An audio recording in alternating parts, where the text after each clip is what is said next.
The tables are turned. Chapter 12. The same night we reached Glasgow. I returned to my inn, where Andrew himself came to open the door. Owen appeared behind him with another man. It was my father.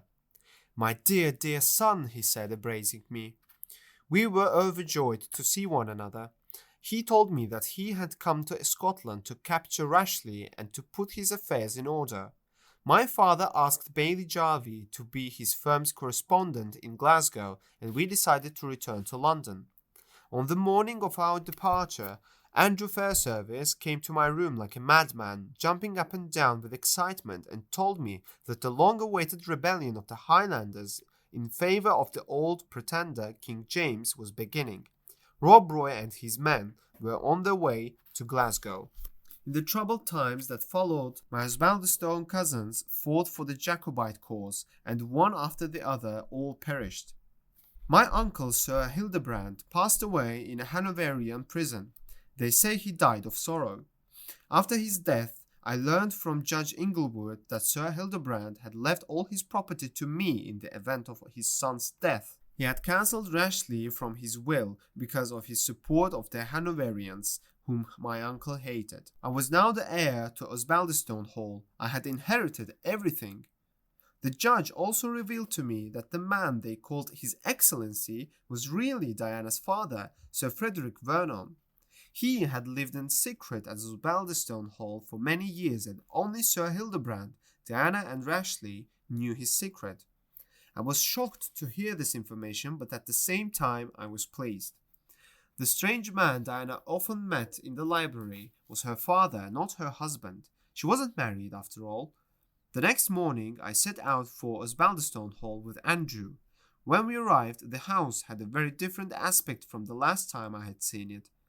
It was silent and solitary, and doors and windows were closed.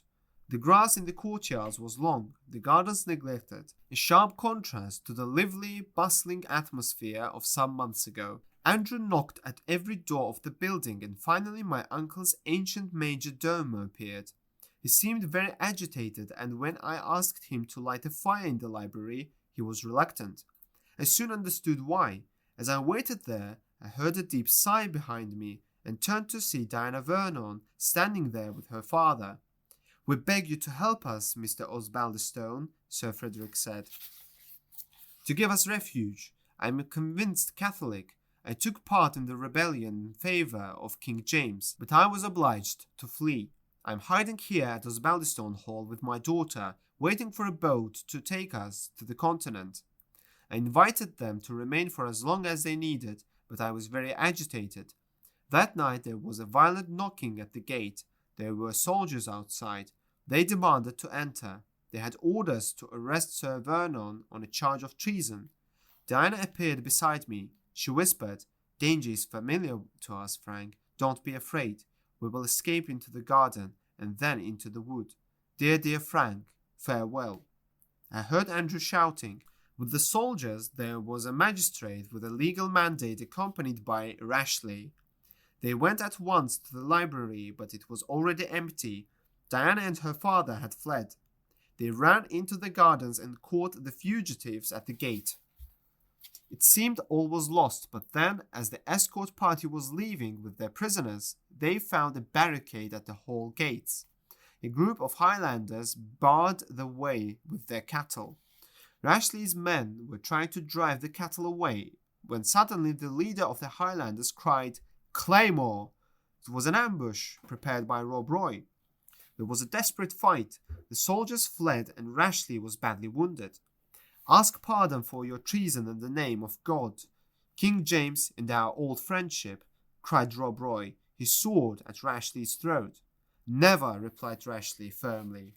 "Then, traitor, die for your treason," cried Rob, and passed his sword through his enemy's body. He was still breathing when we brought him to the hall. His last words were for me. "The pangs of death do not alter my feelings towards you, Frank Osbaldistone. I hate you with an immense hatred."